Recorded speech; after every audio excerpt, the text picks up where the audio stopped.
Hello, welcome, welcome. Welcome to Cranbrook Art Museum.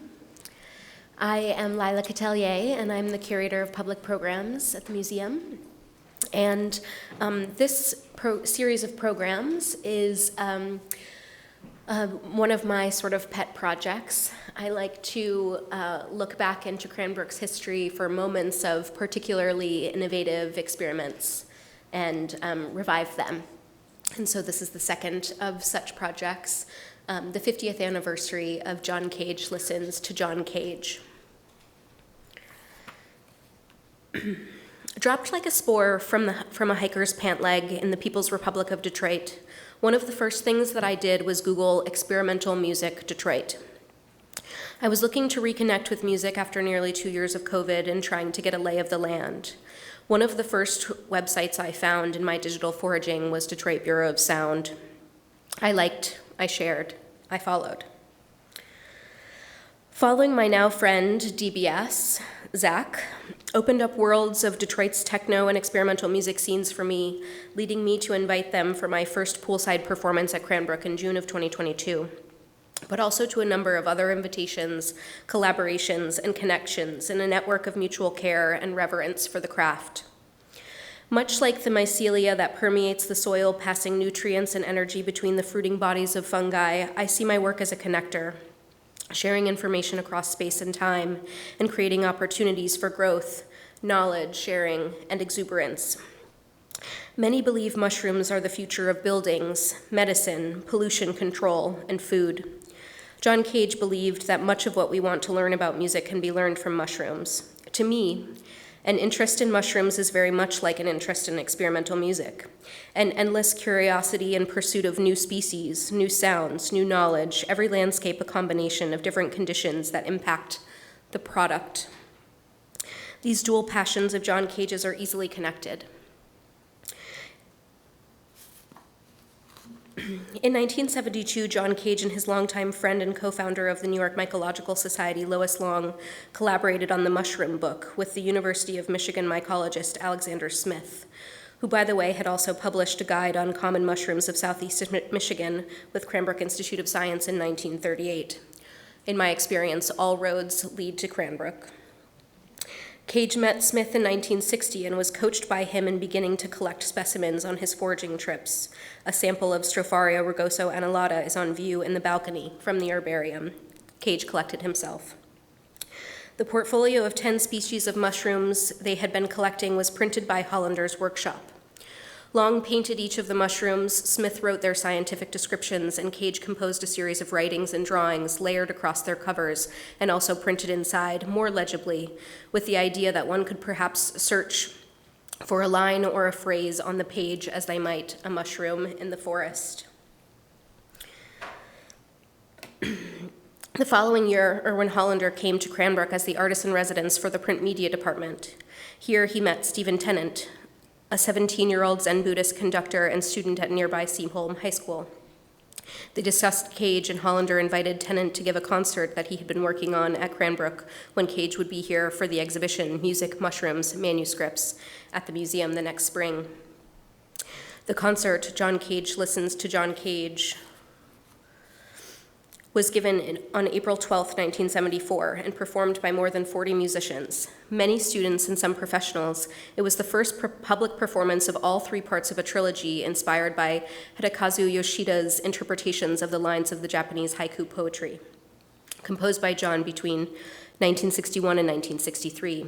The trilogy is comprised of Atlas Ellipticalis, representing Nirvana, Variations 4, representing Samsara, the turmoil of everyday life, and 000, representing one individual action or the Dharma moment. The concert was attended by over 400 guests, including John Cage, who sat in the audience.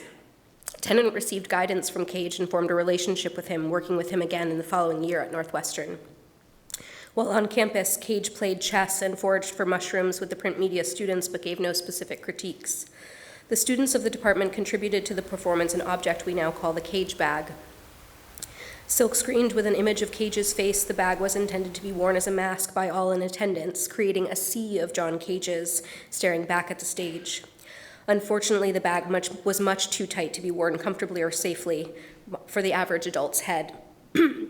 But it also included a slew of other objects to prepare guests for their experience. A single Q-tip in a glycine envelope, I imagine, to clean one's ears. A sheet of definitions of the word open, which is how the music would have been referred to at the time, and a set of 12 postcards intended for trading, references to Beethoven, a symbol of musical tradition, being thrown away. These were collaboratively created by the graduate students of print media, their project spearheaded by Doug Houston and Charles Bowman. We've collected a number of these ephemera from Huston, Bowman, and Stephen Milanowski, for whom I am very grateful for these being such wonderful archivists. I would also like to thank Shelley Salim for her work on this history during her research for the exhibition My Brain is My Inkstand 10 years ago here at the museum, and also Stephen Tennant, who has joined us tonight to create the playlists for before and after the event, as well as share his copies of Cage's compositions and other items he kept from the performance 50 years ago. I forgot to advance my slides. This is the program. 1 year after John Cage listens to John Cage, Cage returned to Detroit to debut his work Child of Tree, a work taken up by Detroit Bureau of Sound. DBS is a classically trained composer and stalwart on the techno scene in Detroit, home of techno. Dr. Timothy James is the Louis E. Waymeyer and Elaine Prince Waymeyer Professor on the Taxonomy of Fungi at the University of Michigan School of Ecology and Evolutionary Biology, and the Curator of Fungi at the Herbarium, the same title held by Alexander Smith at the time of the Mushroom Book's production.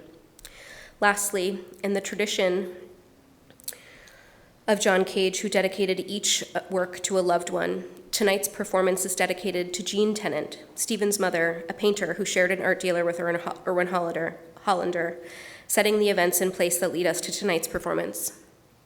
Please join me in welcoming Detroit Bureau of Sound to the stage to speak on John Cage.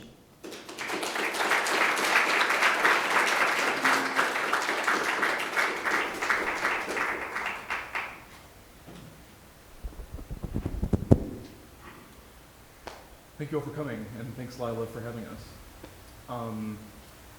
Unorthodox kind of performance we have for you today. Rather than giving like a formal introduction, I'm going to do what John Cage did to explain things to people using the I Ching. Just to save a second, who knows about the I Ching here? Put your hands up. And I imagine, keep your hand up if you know about it through John Cage. So a bunch of you know about the I Ching, but otherwise than through John Cage. Interesting. So what I'll do is explain my thoughts on 10 things using the I Ching to decide how long I'll talk about each of those things.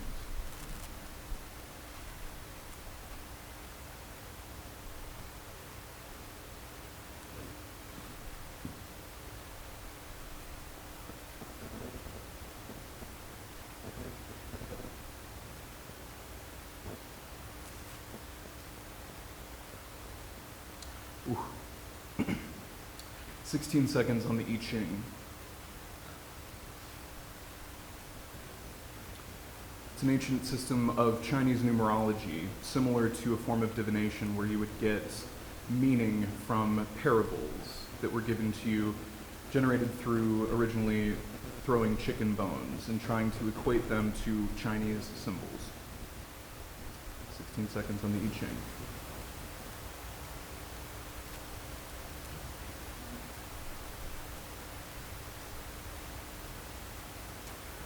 "29 seconds on Zen Buddhism.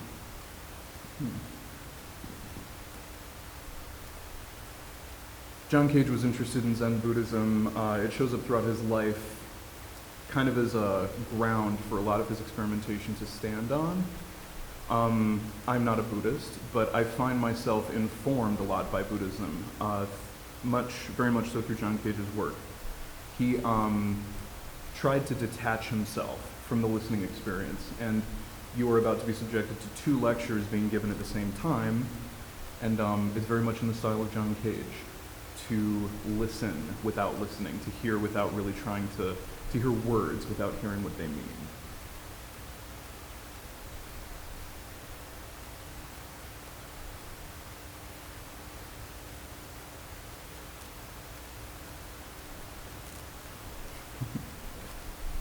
7 seconds on Cranbrook.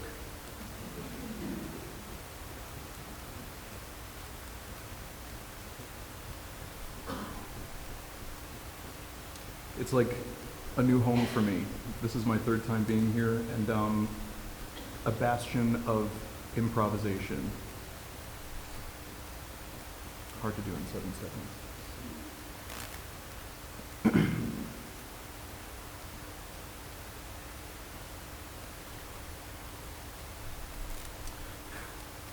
55 seconds on the stoned ape theory.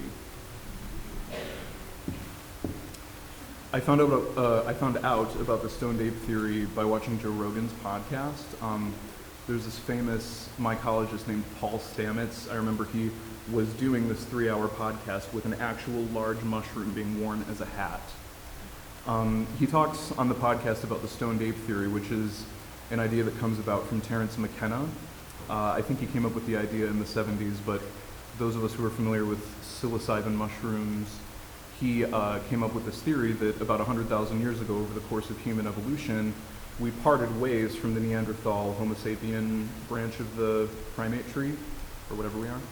And the reason we diverted was because of the neurogenesis that happens in the brain when we, as human beings, then Neanderthals, consume psilocybin mushrooms. Long live Terence McKenna.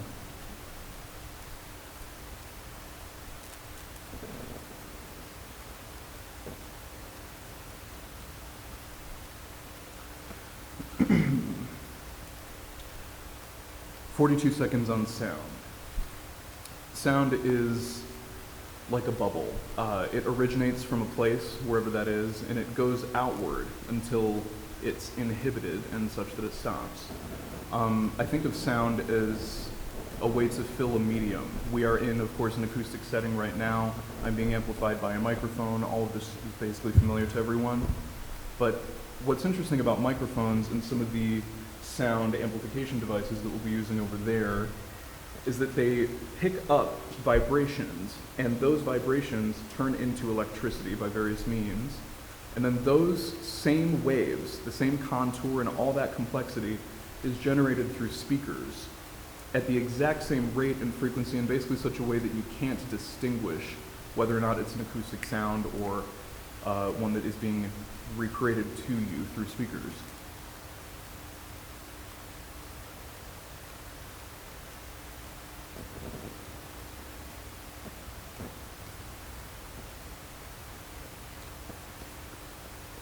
"33 seconds on government.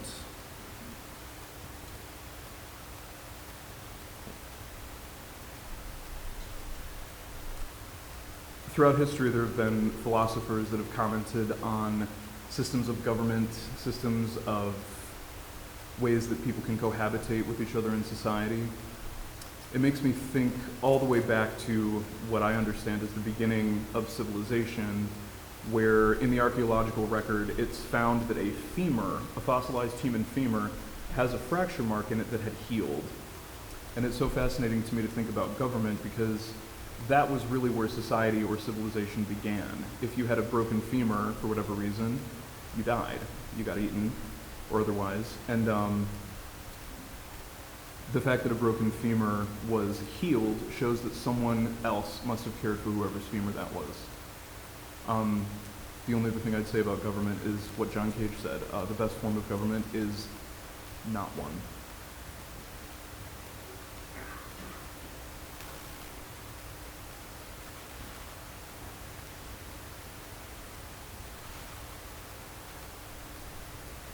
"64 seconds on punk.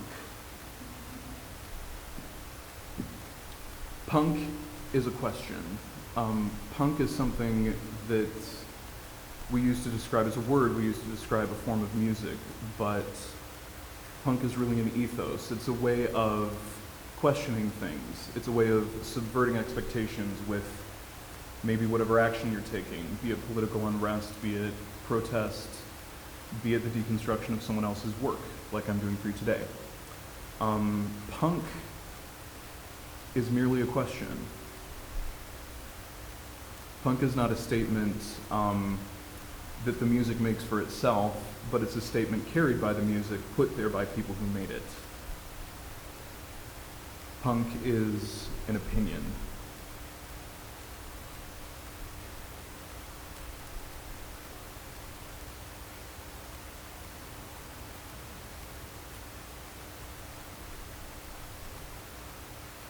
"40 seconds on the weather. We're lucky to live in a nice climate such as this one. It's coming to be autumn now, and that's of course mushroom time, which is why we're all here today. It shouldn't go without saying the hurricane that just hit the south of our country and playing off the government points, perhaps all those people have for themselves now is each other.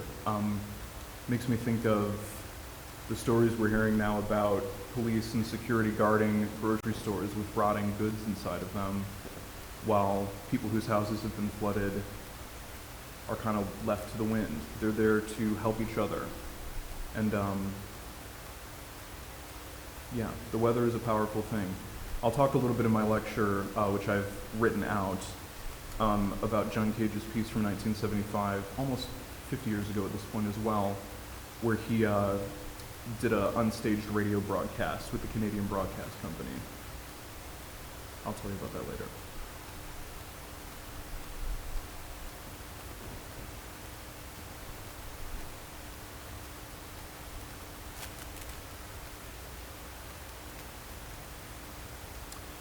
"54 seconds on the auto industry.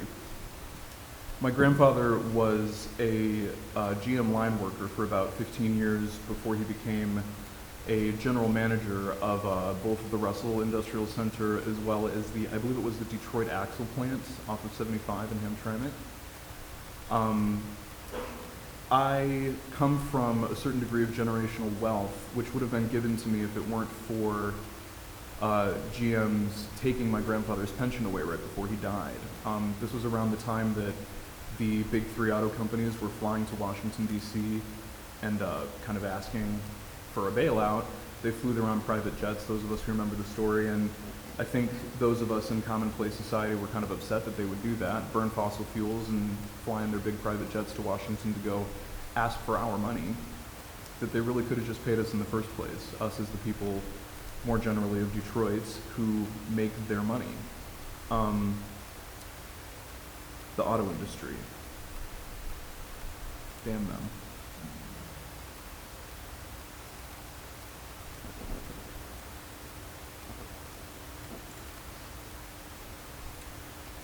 "36 seconds on brutalism. I've always been attracted to brutalist architecture. This topic was given to me by the I Ching out of 33 different things that I came up with to talk about. I'm speaking to you now about the 10th out of 10 things that I selected with the numerical divination system. Brutalism, think tall monolithic structures, think long flat surfaces. This is also something that you could say brutalism is kind of a response to the Beaux-Arts period, early before the Art Deco period. You can drive down the streets of Detroit and see a lot of like white facade buildings, these kind of clean surfaces. And then with all the money that America was making in the 1920s, not unsimilar to how it is today, the Art Deco period comes about and it's this opulent, highly decorative, ornamented type of architecture, where brutalism was a response back to that, to remove all the ornamentation and just to create these kind of infinite expansive surfaces.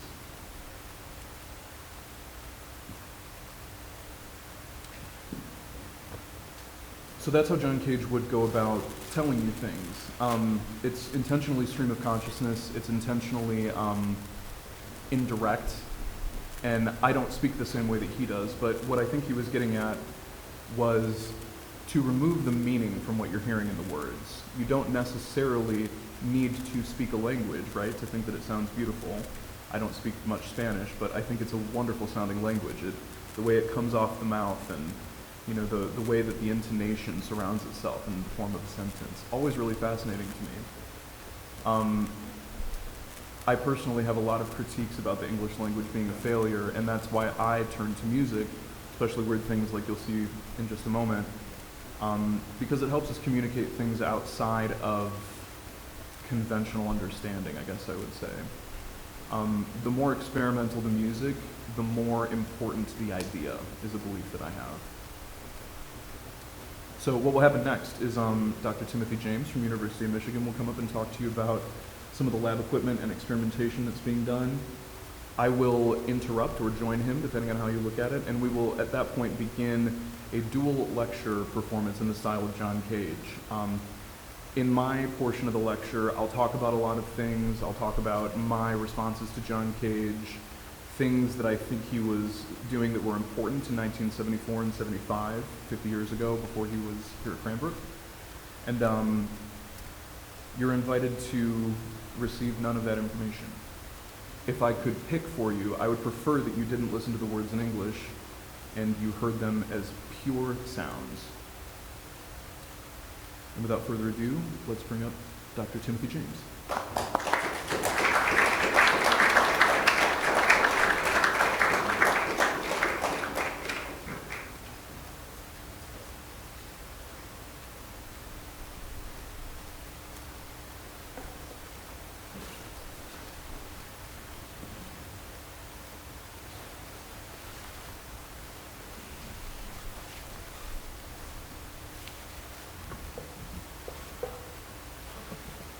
Good evening, everyone. It's my pleasure to be here this evening. Lila asked me to talk about Alexander Smith, who was the mycologist who she mentioned worked with John Cage and taught him much about mushrooms, but he knew a lot anyways. And I wanted to tell you a little bit about mycology as well, to let you know what we do at the University of Michigan Herbarium, why fungi are interesting, and probably, or perhaps, why John Cage was interested in fungi.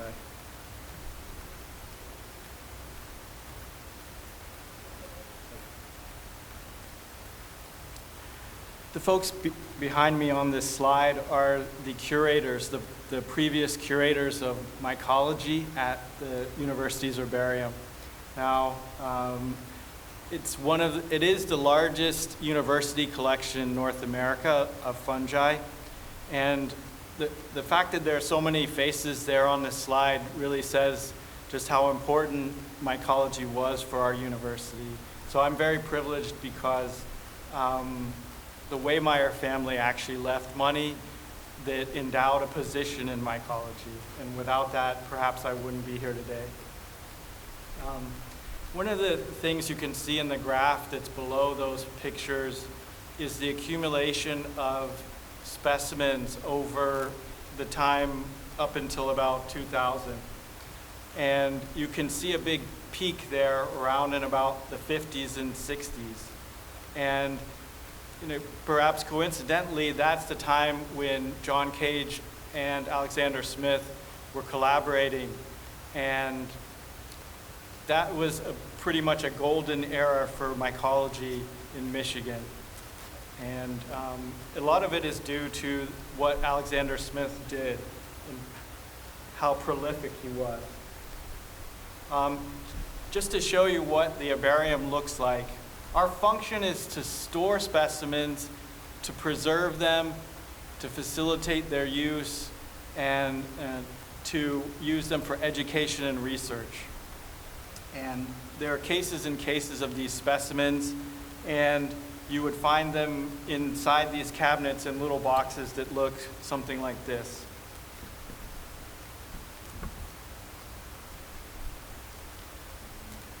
Alexander Smith wrote a guidebook for the mushrooms on the Cranbrook campus, but he also wrote many papers, and he also wrote many books, and it's impossible for me to imagine just how he could do all that work.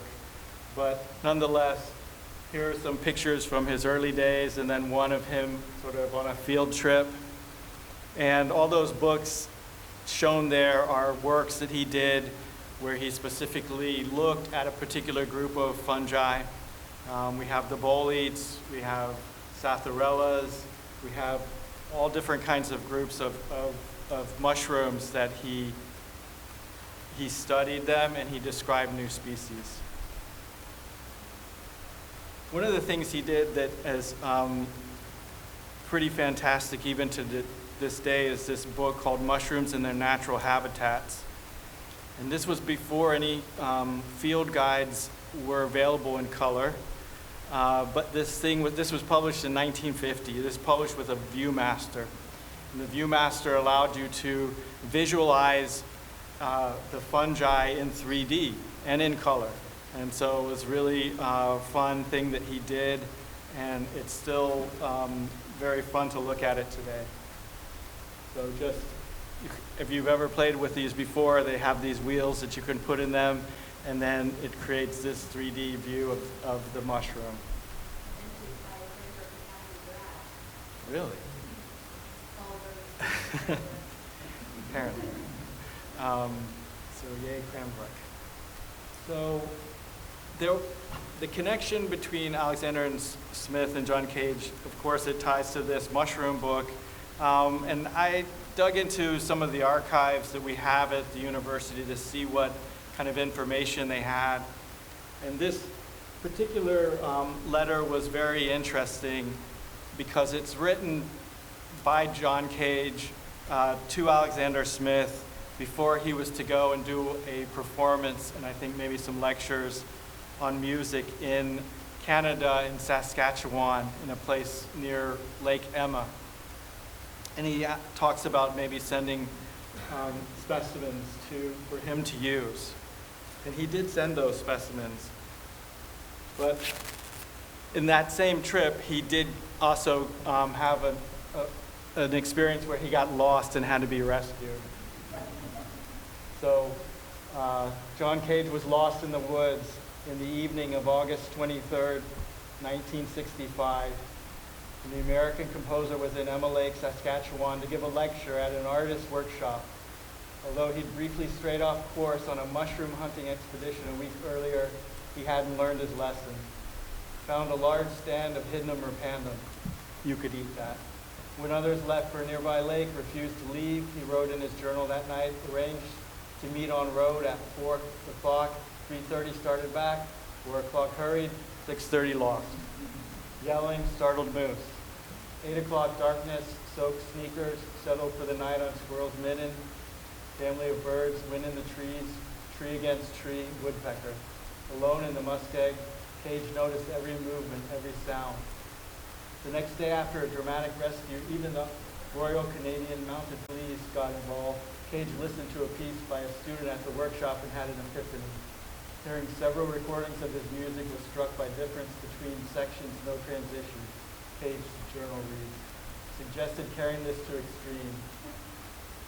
Sadie must learn newspaper, not bothering Miss Cadences. So he did manage to nonetheless collect mushrooms on this trip, and we do have them in the herbarium, so he was true to his word. I'm showing there these Lexinum mushrooms that he sent to Alex Smith and are in our herbarium. And this is just a picture of a Lexinum mushroom that you could, this is from Lake Emma, near Lake Emma. You can see that on iNaturalist. Lexinum is a mushroom that on the underneath of the cap has a myriad of pores, really tiny pores, and those pores are where the spores are produced. And John took a spore print, which you can see at the bottom right, and I'm not sure if that's Cage's handwriting. It is, okay. And he wrote some notes about that mushroom.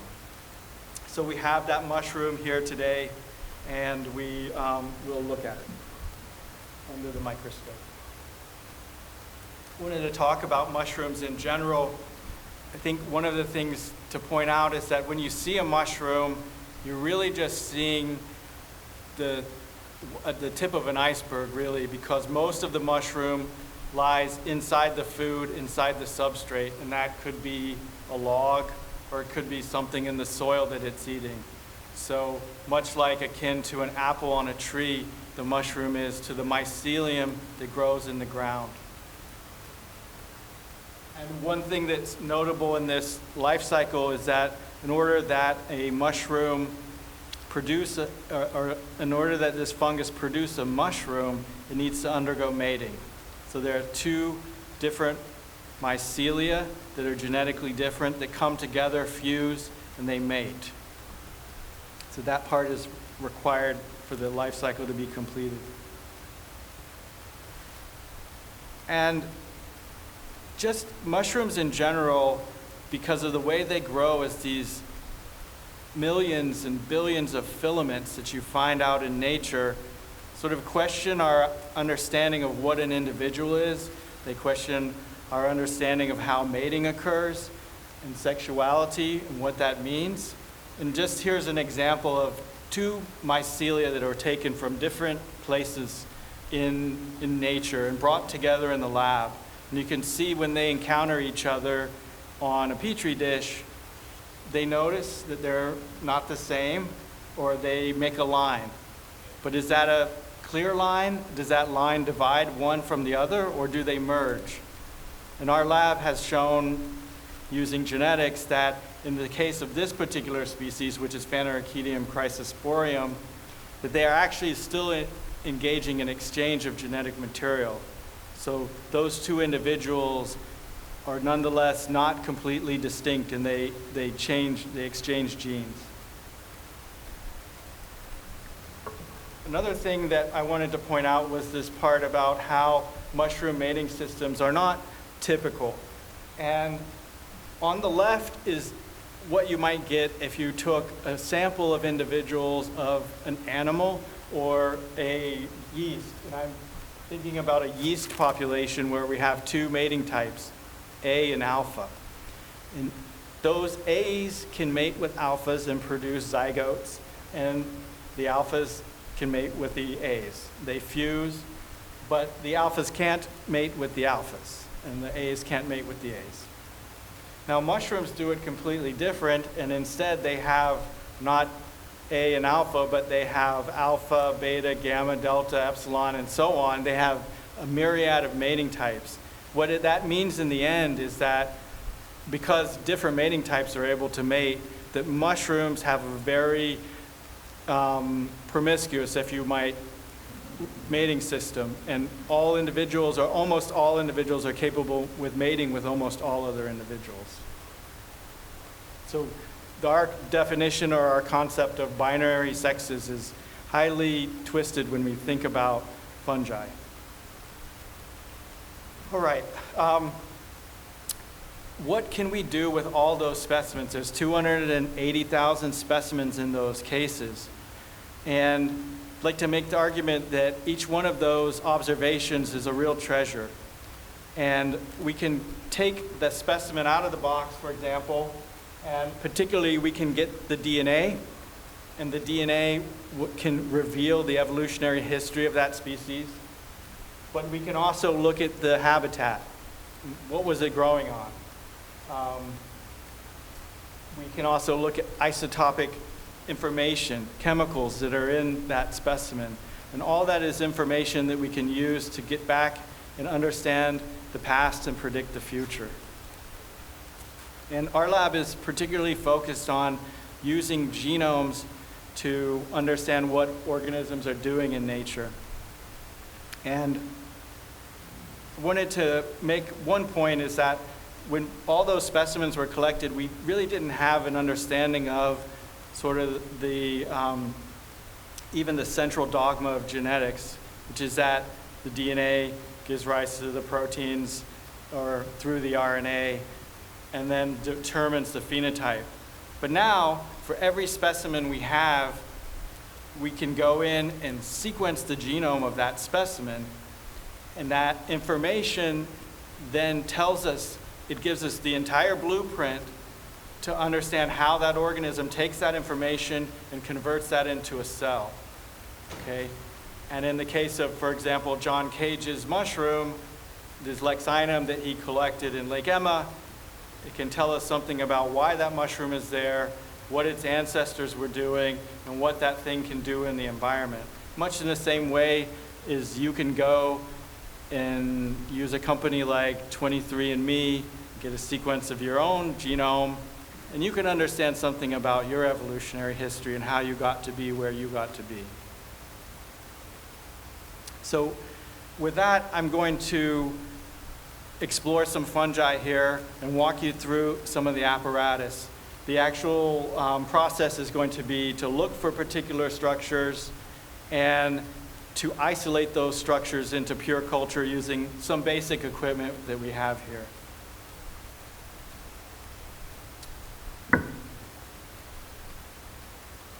Now I believe we'll start with the polyporous mushroom.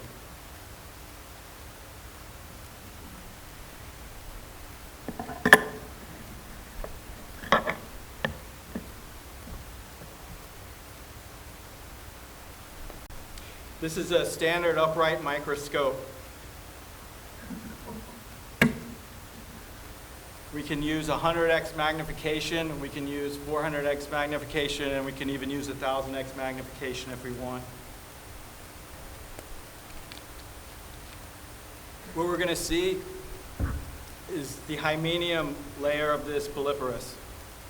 Polyporous might grow on wood, and it would probably have a white rot decay system.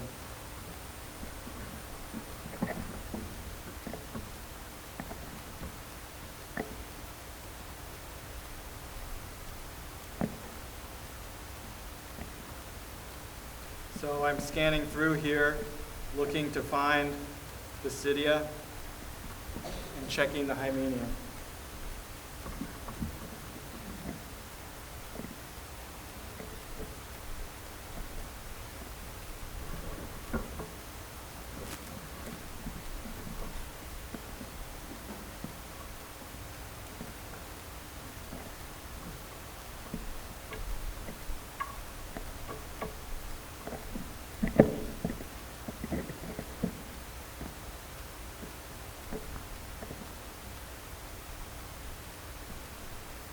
This is a cross-section through the pores, and so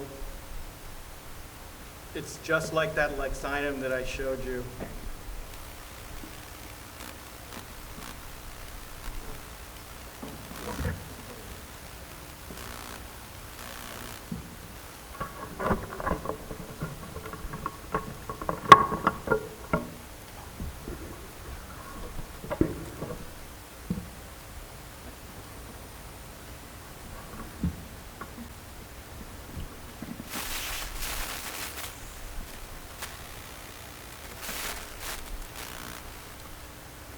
I am speaking to you now in my own words.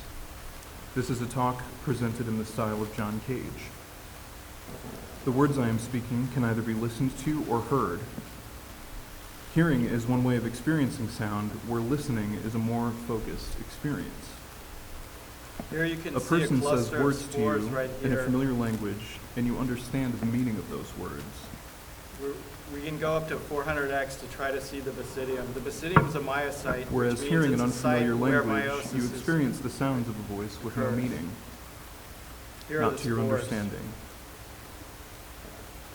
These words that you are hearing now can The red exist here in some are strange place mycelium between hearing and and understanding. This is magnified at 400x. I will be describing the actions so once and we make contents sure of that this we have enough performance. spores, then we can However, then you go are ahead invited with to the receive culturing none of part. the information at all, or as much as you'd like.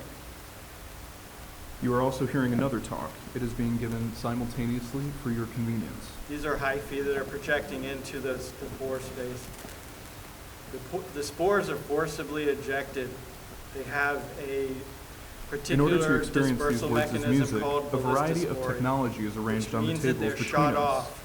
They're There shot are off a few about kinds of amplification devices 50 microns, connected which to will the lab make them equipment that Tim leave is the talking to side you about now. of the pore and get to around the middle. And once they get to the middle, that will Along allow with them these to drop devices are down some more using familiar gravity. musical variety. Electromagnetic sounds, a sampler, digital effects, an iPad, This looks like a good and place on the down slide on the where we table can is a sample. loop pedal. The way these sounds are organized is by numerical divination via the I Ching. So we're going to I use use John Cage's these methods culture to tubes, predetermine these and sounds we're going to such get that them they onto happen with this as little rotating of my wheel own by the end of the influence as night. possible. And so first thing we'll do is we'll try to retrieve the spores from the slide. There are 4 contact microphones used to amplify the mechanisms on the table beside me. Contact microphones, or piezo mics, are made of piezoelectric piezoelectric transducers, which are in layman's terms little crystal discs which conduct electricity. In this application, Using malt extract their broth, electricity is which used to basically what you would translate a use to sound make wave beer. through a speaker system.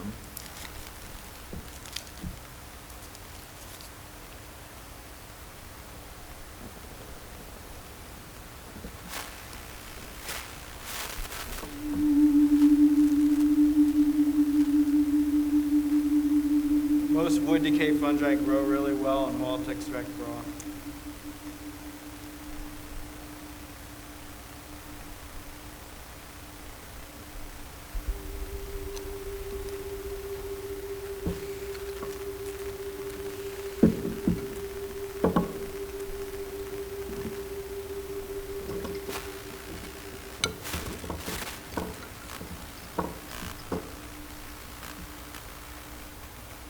There are electromagnetic transducers fixed to other things here, including this iPad. I got this one at Radio Shack, who intended to use them as wiretap devices, the kind you'd listen to your neighbor's phone calls with back in the wall-mounted telephone days. Disruptions in the electromagnetic field are translated to sound by these transducers. The sounds all run into this mixer here, which feeds a looper and a series of effects and delays.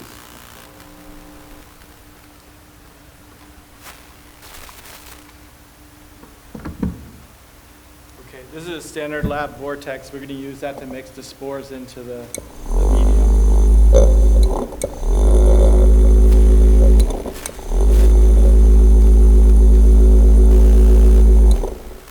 All right, next I'm going to use a centrifuge to spin out any debris that might be in that sample, just in case. There are samples being activated at predetermined times, which come from this machine called an octatrack, which is normally seen in nightclubs and music studios. But it can be used equally as well to replace the kind of tape machines used by John Cage and his contemporaries when this form of performance originated. The samples are chosen randomly and merely provide an additional layer of entrances and exits which demark the larger sections of this performance.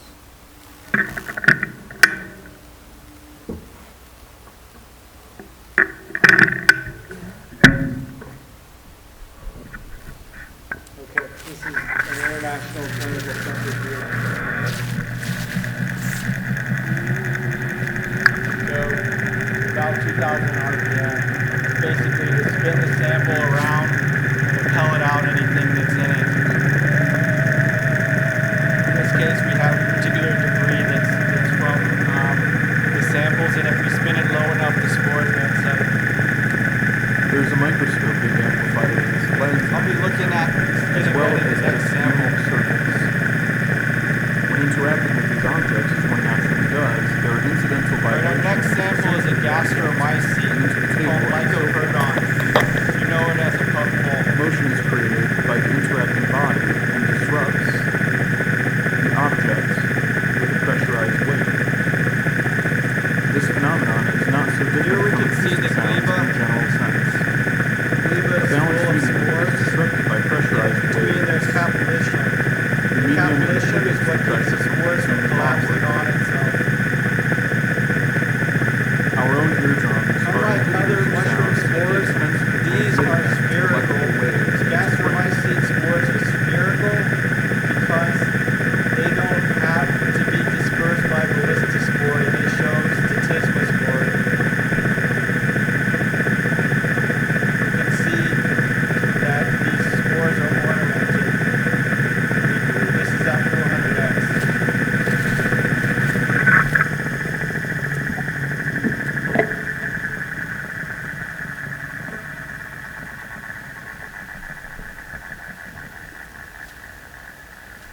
This is a good sample for trying to culture.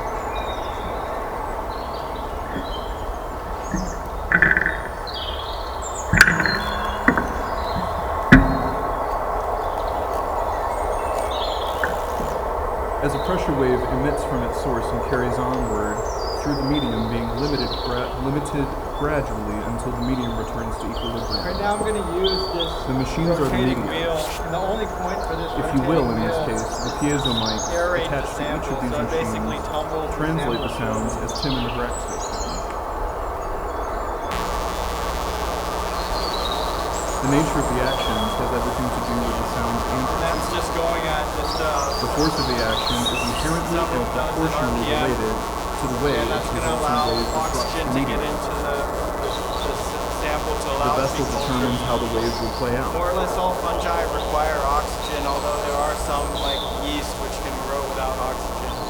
They need that The oxygen beautiful to thing about the consume food their here is that we food, which instinctively is know mostly in everything this about case our culture. sugars. We Sugars couldn't and figure out every carbohydrates. sound we've ever heard, but if you So heard now it we're ready again, to culture you this would know that you lycoperdon. heard it first.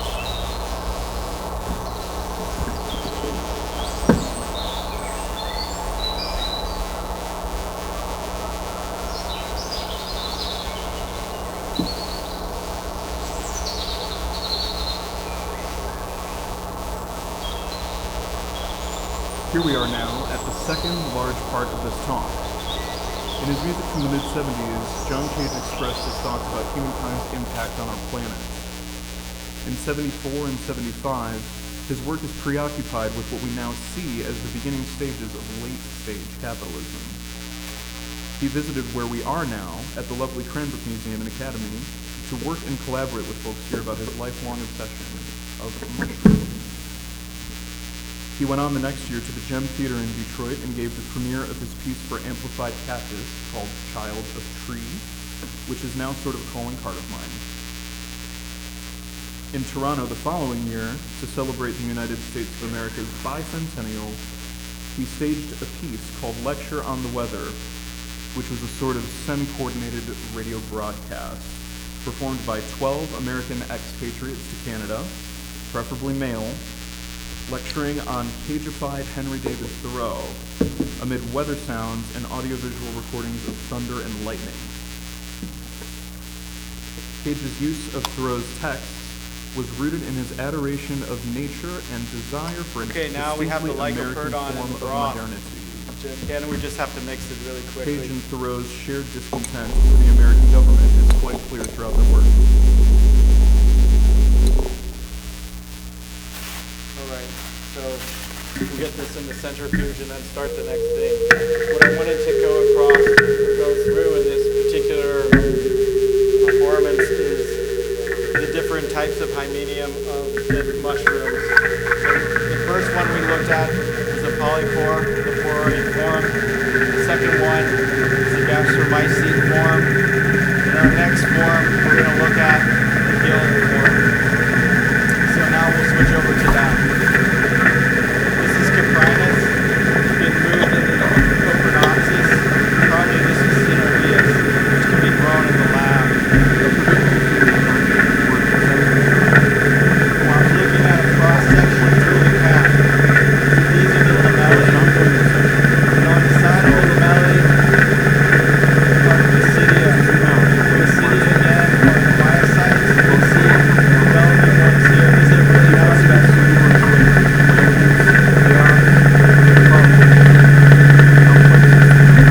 This is a basidia here. You can see the stigma leading to the basidia spores. Basidia spores, we should have probably about 4 per basidia. Quite good vibration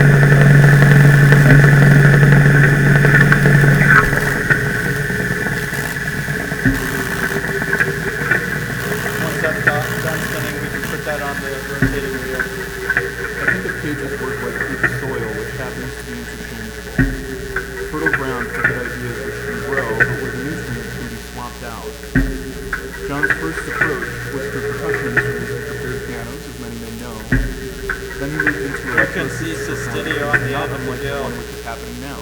Sterile structure. Then he moved into Basically speeches sterile and hydrogen. different forms of chaotic A chant, nice basidium not here. unlike the ones You can which see are right happening here, now.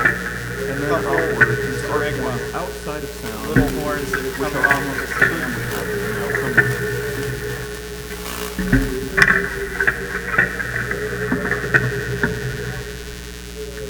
This is lycoperdon. Here.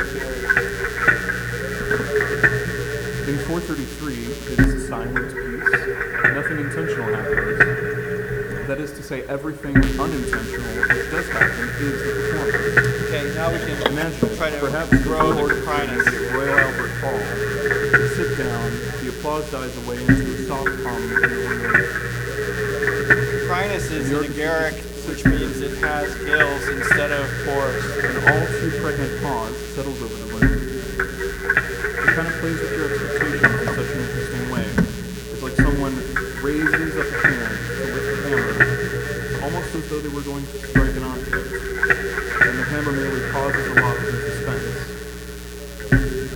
You sit in the seeming silence of the room, and as you begin to feel the nirvana of the common experience, some old lady decides now is the moment to unwrap her cough drop.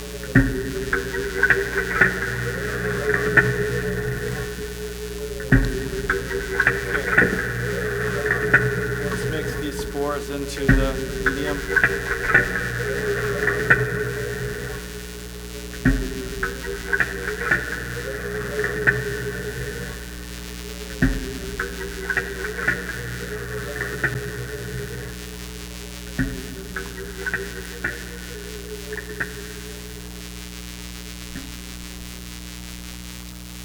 Here we are now in the third large part of this talk. Ready. There's a certain air of detachment to performances like this one. I'm describing a performance which is merely a description accompanied by Let's mix the another sample again. using machines which happen to be highly amplified. This narrative is a component of its own narrative. Perhaps by now some of you are quite perplexed or even have checked out completely. That's to be expected and that's okay. The intent of this sort of music is not to lull you to sleep. But as John might say, if anyone can sleep, let them go to sleep. We're going to look at a yeast fungus now and At its highest, go through this the sort of music structures of that yeast as well as culturing it. This yeast is Schizosaccharomyces octosporus in the phylum Ascomycota, subphylum Tephrinomycotina. This is a fungus you might find in palm wine. It could be colonizing other types of fruit juices. And it has a pretty interesting myocyte which has 8 spores. So we're going to make a slide of that and we're going to stain it in meltzers.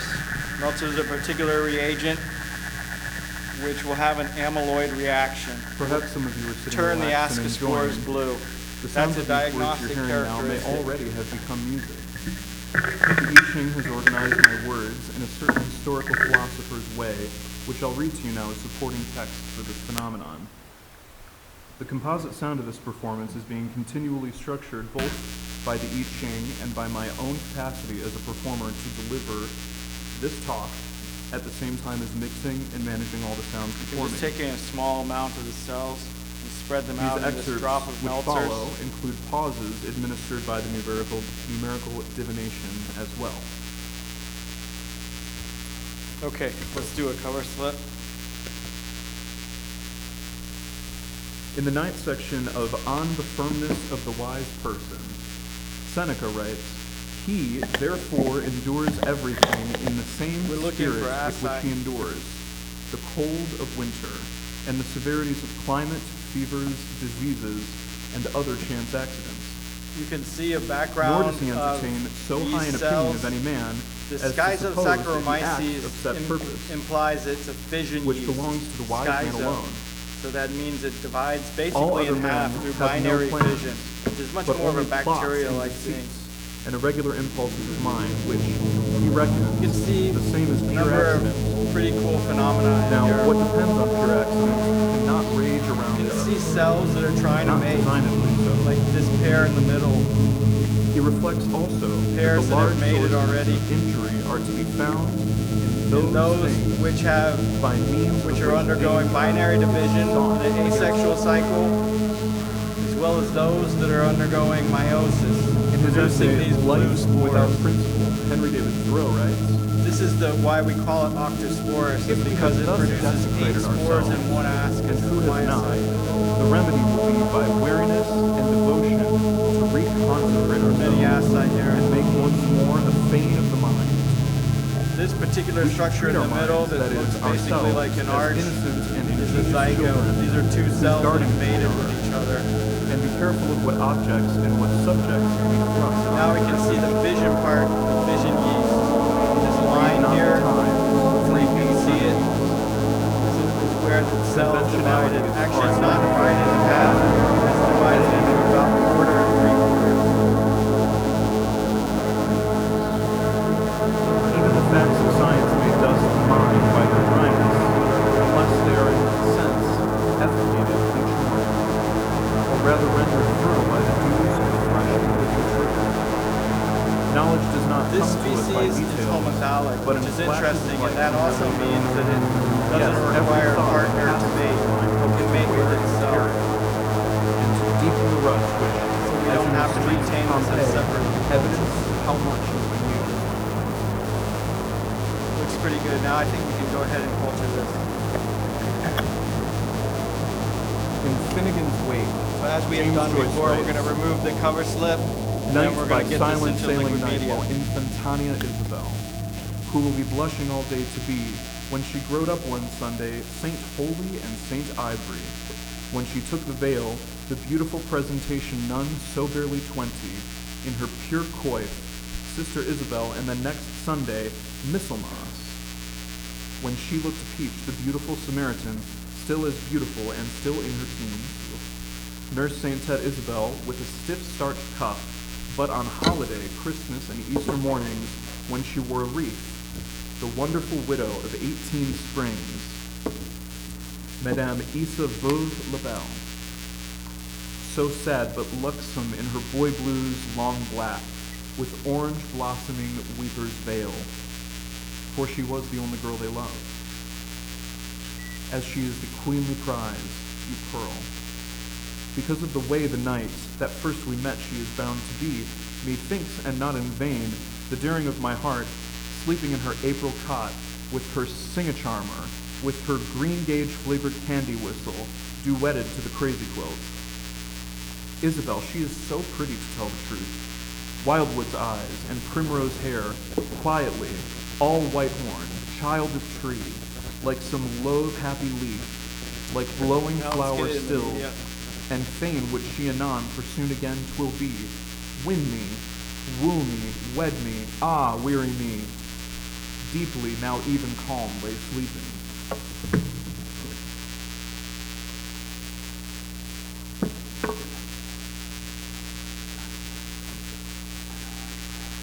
Okay, let's mix this up. Voltaire writes in his essay on Isaac Newton, he invented the calculation of infinites. He has discovered and demonstrated a new principle which sets the universe in motion. Light was wholly unknown before his time. There were only confused and false ideas of it, till Newton pronounced the most admirable fiat. He said, "Let light be known," and it was known. Somehow this centrifuge says University of Georgia, and it's got Mel Fuller's name on it, which is kind of mind-blowing, as this is the guy who taught me botany when I was an undergrad at the University of Georgia. When one considers that Newton, Locke, One of the Martin, and Leibniz things that we're going to do next is to look at an ascomycete, and we're going to look at some what parathecium. are we without some reason? One would swear it was a native England in the presentation. In the time of Queen Mary, there was violent persecution on account of the proper way of pronouncing So this particular ascomycete is called Sordaria formicola. It's also homothallic, which means that the strain can mate with itself. But in this particular combination, we have a mutant strain which is mated with the wild type strain. The wild type strain has black spores, and the mutant strain has tan spores. So just have to compare that on a slide. Sir Isaac Newton is certainly want in possession in his San Benito and some untold day.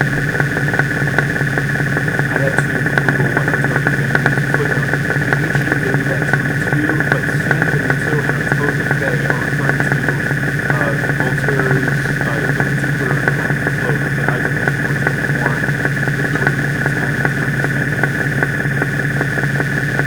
during which Isaac Newton certainly would have been a very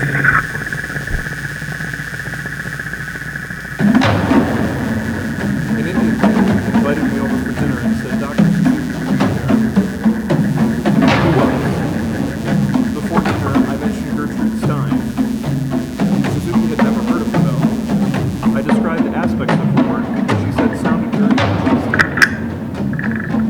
Stimulated, I mentioned James Joyce, whose name was also new to him. At dinner, he was unable to eat the curries that were offered, so a few uncooked vegetables and fruits were Okay, offered. now we're talking about what area.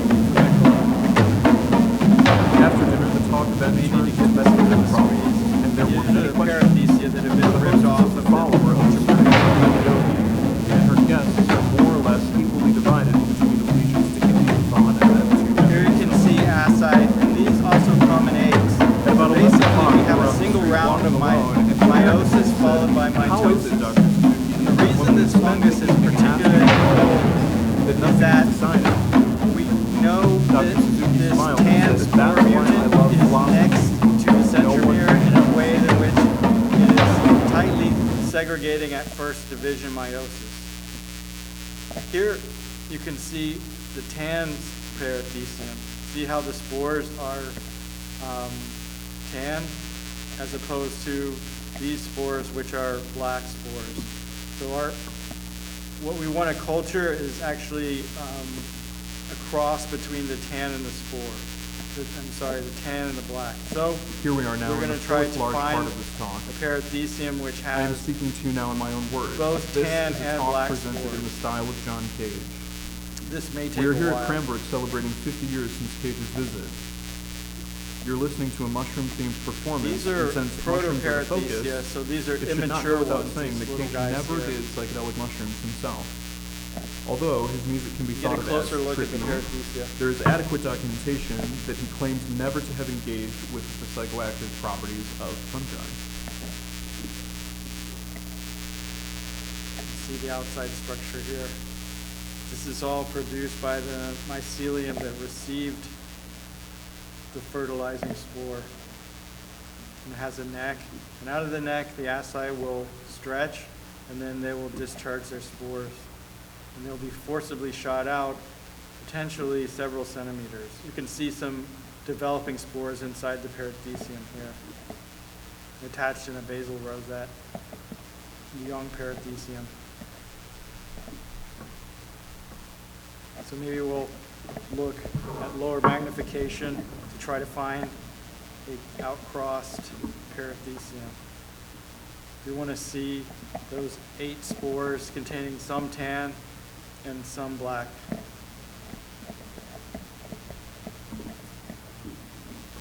All black.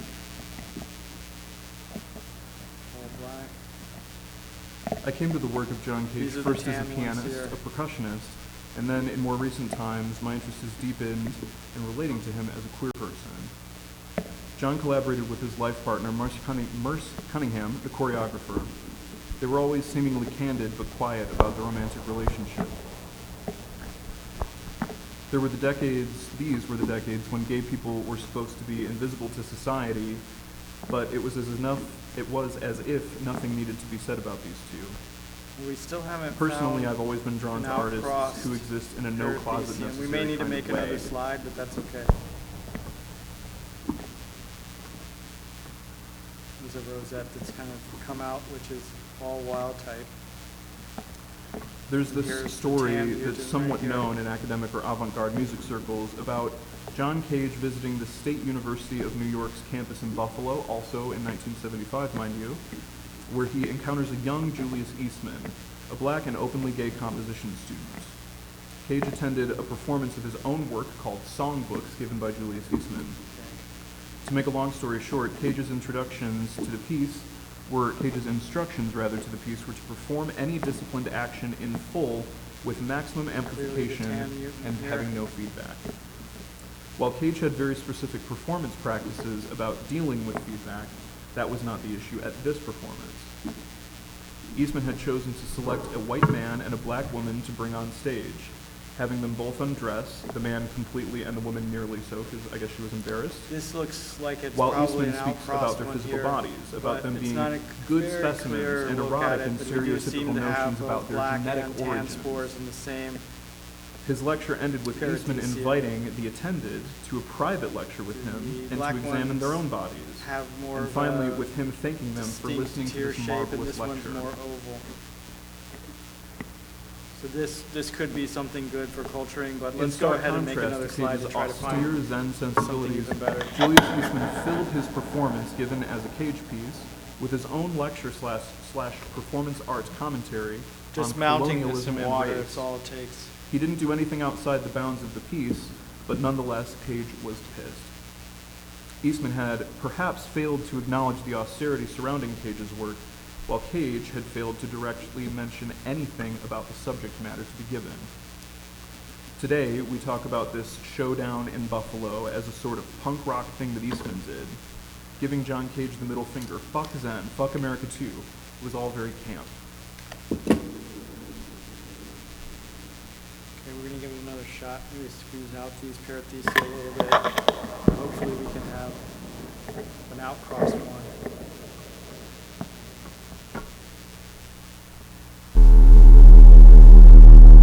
See, they're splayed out a little more. Pushed it a bit. More tan than black than last time. Ideally, once they outcross, then we'll have complete Mendelian segregation, which means that we'll have an ascus with 4 black spores and 4 tan spores.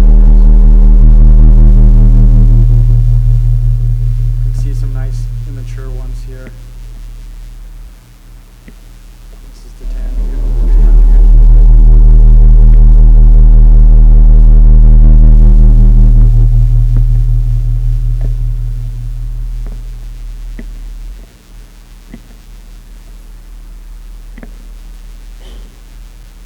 So any gene that is close to the centromere in this fungus will show a pattern of first division segregation, which means that we'll have Queerness an and experimental ascus art with have always 4 gone hand in spores hand with one that another. are one And for me, phenotype the on one groundwork side of laid the by Cage ascus, is all and for on the the likes other of side of the Julius ascus Eastman's we'll shadow. have 4 It spores sets a with the other trajectory of phenotype. stoicism into nihilism into futurism.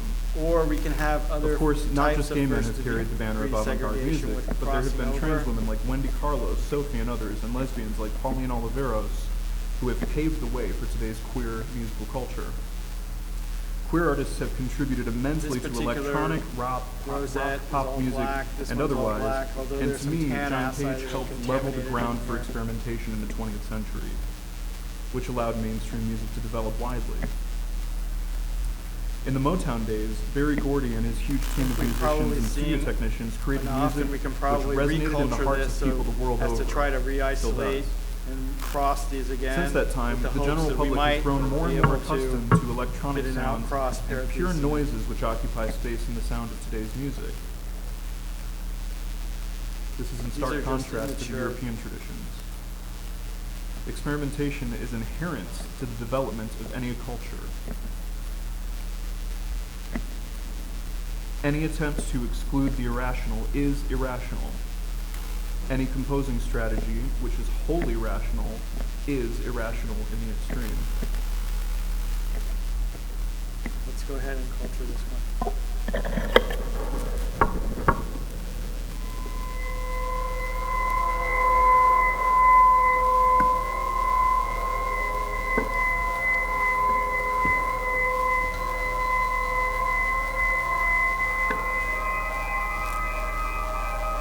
We can think of Cage's work as pure paradox.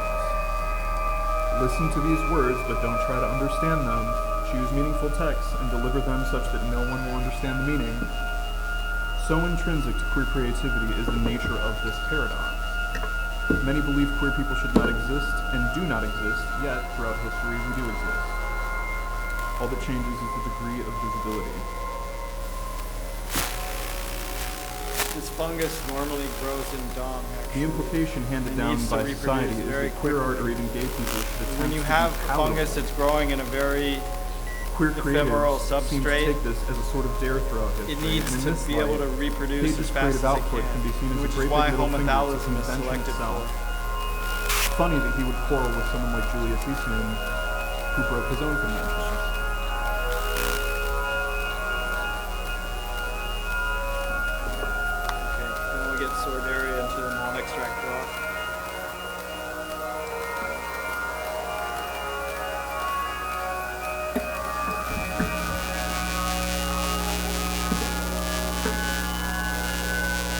Cage had an incredibly dry sense of humor. Sarcasm kind of permeates everything he did. A universe full of paradox, contradiction, it can only be interesting. In his writings and remarks, he often responded to the criticism of his work with further paradox, as if to say maybe you just don't get it. Wow, I really tried to come out.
Krishna said, to thicken the plot.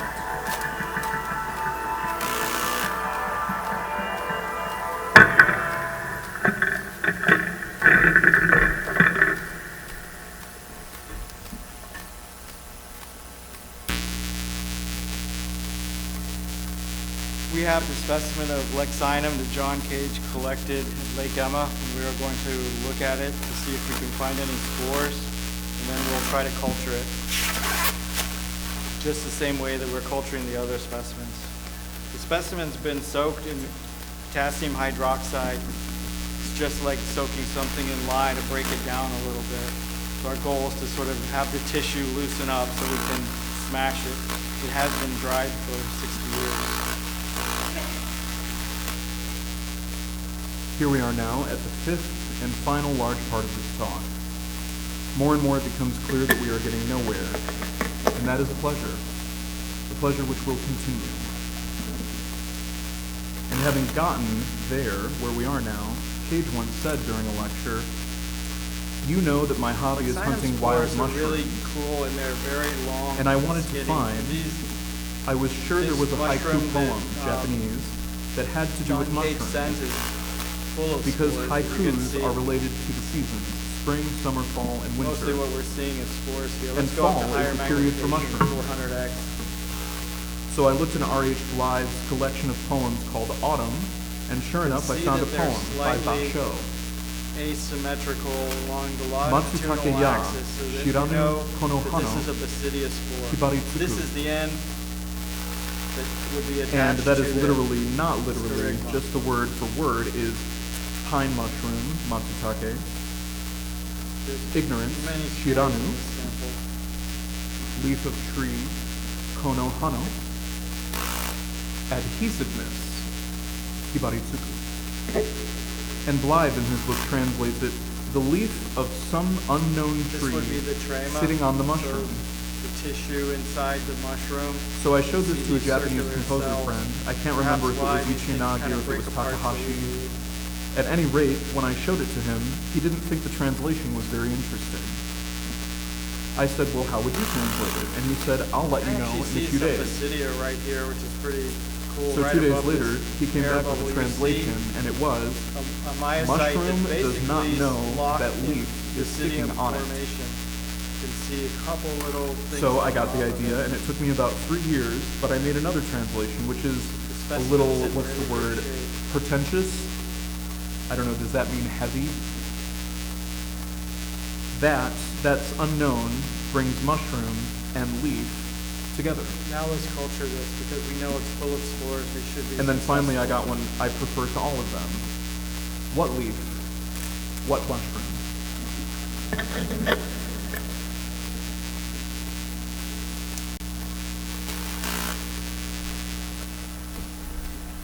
In his book Silence, Cage gives a koan of his own. One summer day, Merce Cunningham and I took 8 children to Bear Mountain Park. The paths through the zoo were crowded. Some of the children ran ahead, while others fell behind. Every now and then we stopped, gathered all the children together, and counted them to make sure none had been lost.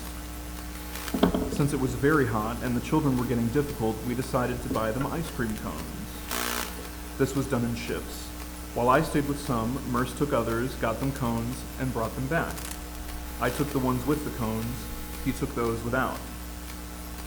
Eventually, all the children were supplied with ice cream. However, they got it all over their faces. So Lexina So we went mushrooms to are a in the water fountain volatiles. where people were lined They up to get a drink.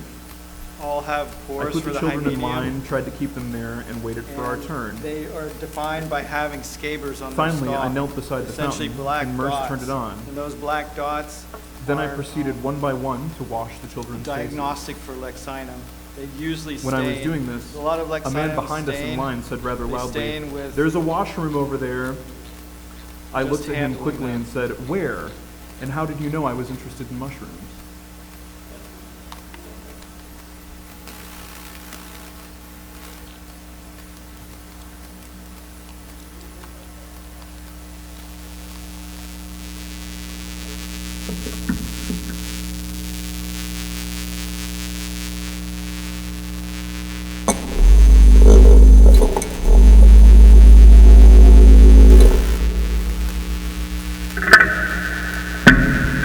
All right, the last mushroom we can look at is going to be the Stropharia that John Cage sent to the Herbarium.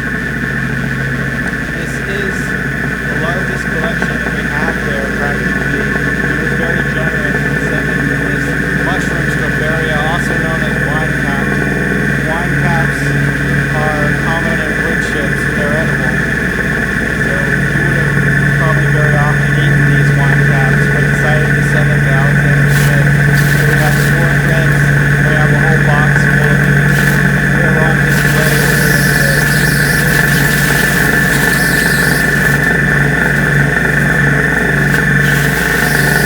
Again, we use KOH to loosen up the tissue.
So Stropharia and Strophariaceae are closely related to the psilocybe mushrooms.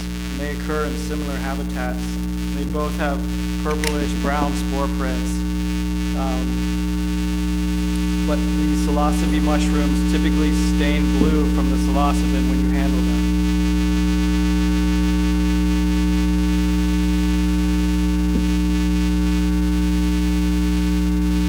All right, let's see if we can find some of these spores in there. Yeah, it's chock full of spores. So this has brown gills and the purple brown spore print. So the spores are also brown. There's a huge sea of them.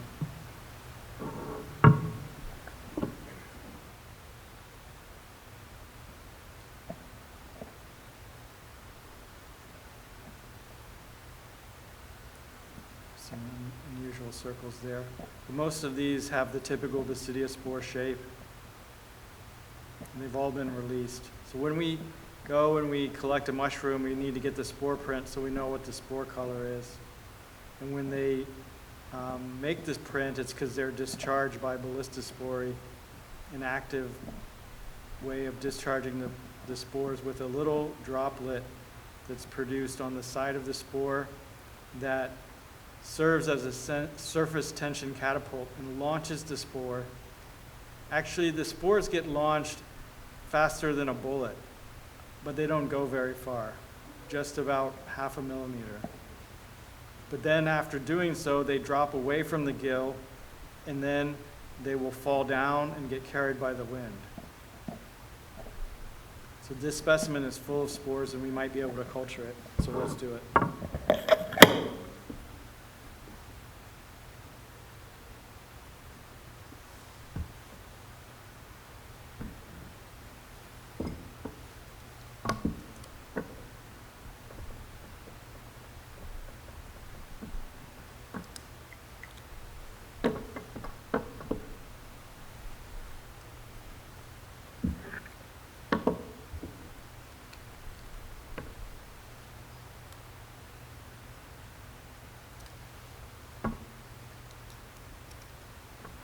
I do think John Cage would be really honored that we're looking at the mushroom that he sent to the herbarium so many years ago. But he didn't send that many, but he had a very special relationship with Alexander Smith.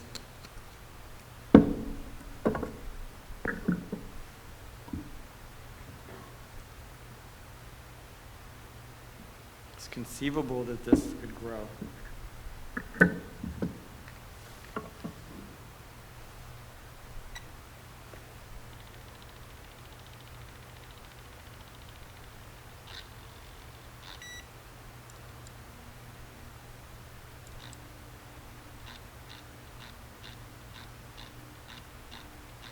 Point here is just to mix the spores into the solution.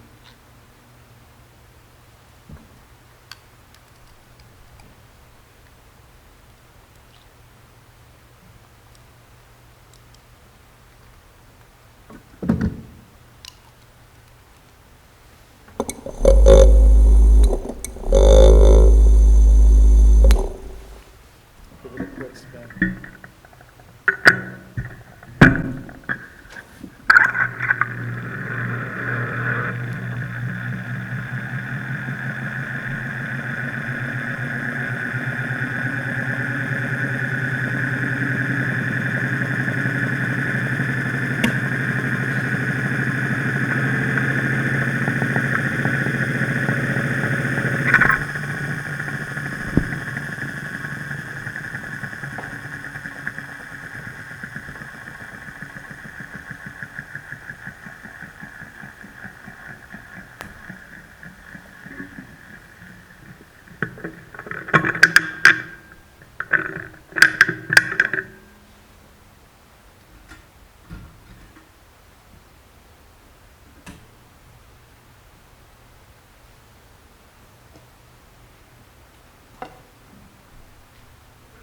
That's the end. Thank you very much.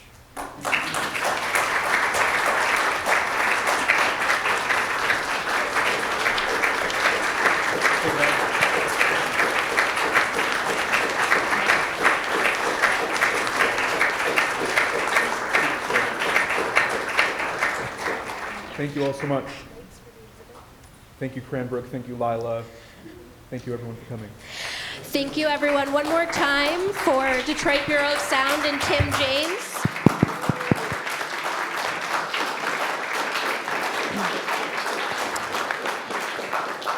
Join us tomorrow morning at Cranbrook Institute of Science for a mushroom hunt of Cranbrook's campus. If you'd like to learn about the mushrooms of Cranbrook's campus with the Michigan Mushroom Hunters Club, we're going to keep the exhibition open for another couple of minutes if you didn't get to see the mushroom book, the cage bag, the Strophoria rugoso, and some of Cage's compositions that were performed at the concert also here for the next couple of minutes if you'd like to stay. Also, Zach and Tim are here if you'd like to take a look at their equipment. And finally, If you enjoyed or also hated this program, please scan this barcode on your phone and fill out a survey, which is the only way that we can really get any data on these free programs. So I would very much personally appreciate it if you did so. Thank you.